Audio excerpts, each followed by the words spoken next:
So our first exercise for today is bent over rows. Mobilizers involved are your latissimus dorsi, biceps brachii, posterior deltoids and your rhomboids. Okay, stabilizers are your hamstrings and glutes, which I will explain now when we go into the position. It is a movement in the sagittal plane and consists of extension and protraction in the eccentric phase and flexion and retraction in the concentric phase of movement.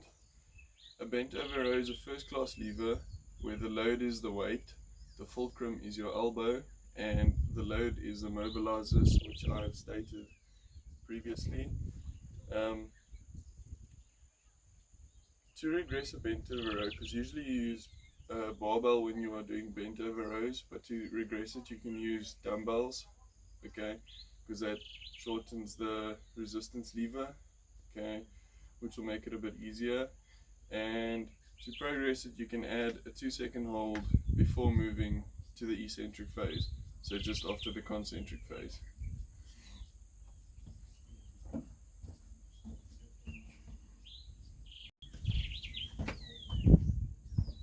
So to demonstrate bent over rows, I'll be using a resistance band because I don't have access to a barbell or dumbbells.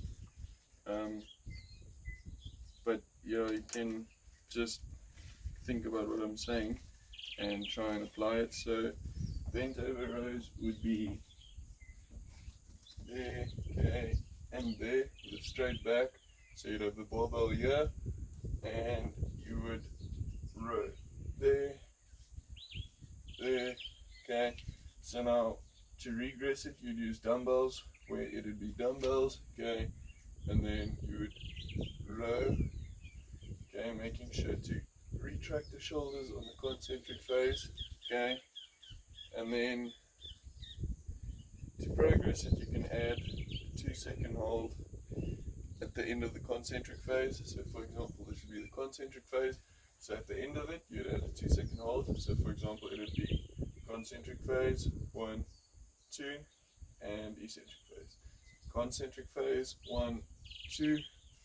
Now one of the most important things with bent over rows is to just retract your scapula and feel that contraction. So our second compound lift is deadlift, okay. Mobilizers are your gluteus maximus, your hamstrings and quadriceps.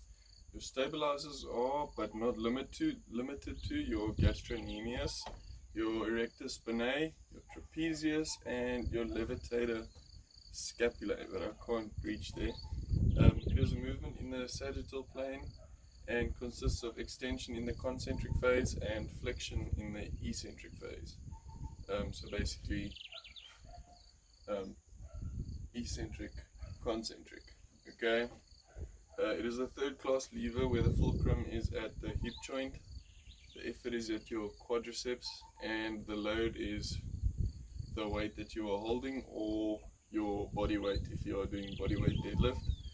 And to regress a deadlift you can keep your legs straight or slightly bent and then lift or drop the weight, so it would be Romania deadlift or straight leg deadlift.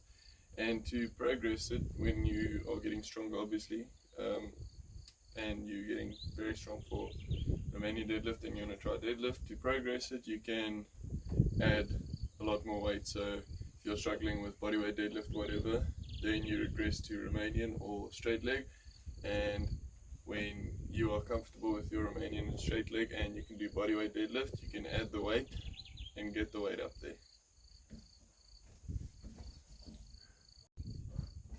Okay, so once again for deadlift we will be using a band, not a barbell weight, okay.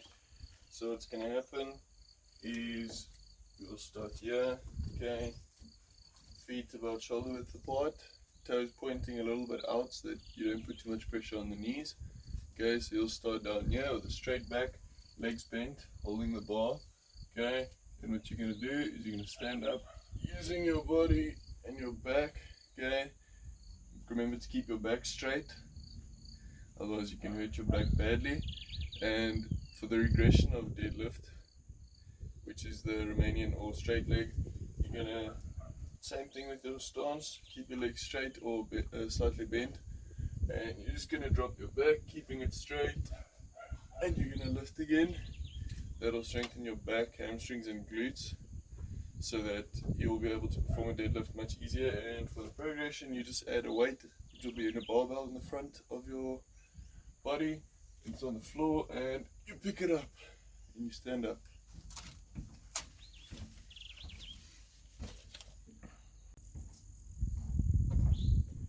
So our first exercise for our trunk exercises will be a push-up, which is in the anterior trunk. Yeah. Okay. Mobilizers are your pectoralis major and your triceps brachii.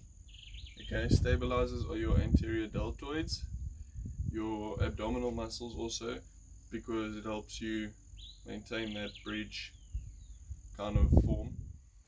It is a movement in the sagittal and transverse plane, and consists of extension and protraction in the concentric motion or phase, and flexion and retraction in the eccentric phase. Okay. A push-up is a second-class lever where the fulcrum is at your feet. The resistance or load is your body weight, or if you're using weights, the weights, but it will usually be on your body, okay, that you're pushing up, and then the effort will be around the area of your arms, so the mobilizing muscles. Oh yeah, and to progress a push-up, okay, what we're going to be doing is, when we complete the eccentric phase, we're going to be releasing tension. So we're going to go to the floor and then release our arms for a second, and then bring it back, and then go back up to the concentric phase. Okay, and then to regress it, we will be shortening the resistance lever, the length of it. So we're going to be putting our knees on the ground, using our knees as the fulcrum instead of our feet, which should make the push-up easier. Okay, so a normal push-up would be when we get our hands there, normal, there, whatever. Okay, stick our feet out, get ourselves in a good strong body position, and get down and up.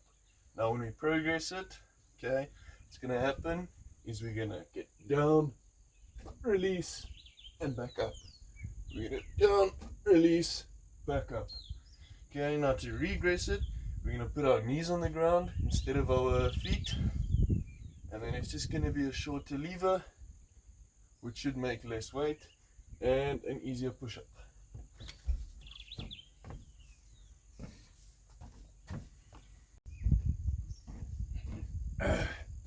So our final exercise is a posterior trunk exercise, and this is reverse flies. Reverse flies, the mobilizers are your posterior deltoids, your rhomboids, and your trapezius. Your stabilizers are your latissimus dorsi and your triceps brachii. It is a movement in the transverse plane, okay, and consists of horizontal abduction and retraction in the concentric phase, and horizontal adduction and protraction in the eccentric phase. Okay, and reverse flies is a first-class lever where the effort is your mobilizing muscles, so your traps, rhomboids, and posterior deltoids, and the fulcrum is your shoulder joint, which is a ball and socket joint, and the load is the weight which you're holding in your hands, or the resistance bands, or whatever you're using. Okay. To regress reverse flies, you can sit on a incline bench in a prone position. So you will sit down there, and the incline will be here. So you're going to sit in a prone position like this with a bench here. Okay, and then you're just going to do reverse flies. This will increase your stability by sitting on the bench. Okay, so it'll make you more stable, which means you have to use less muscles to stabilize while doing the activity. And to progress, you can do pterodactyl flies, which is basically you lunge forward and you lunge forward and then move your upper body a bit forward, okay, hinge at your hips. That's the correct word, hinge at your hips. And so you're going to be lunged, hinged at your hips, and then you're going to do reverse flies. This will make you less stable and change your center of gravity. So you have a lot more muscles working there, trying to stabilize and reposition your center of gravity.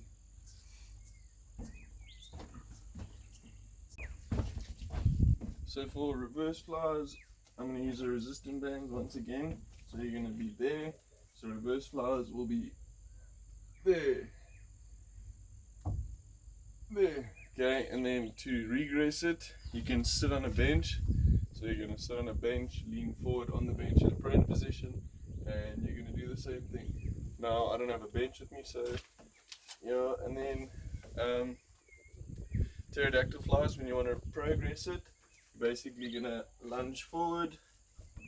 So once you've lunged forward, it's going to be there, okay, and then it's flies. Oh yeah, and hinge at your hips, and then it's going to be flies. Now this will change your center of gravity, and you'll use a lot more muscles trying to stabilize your body.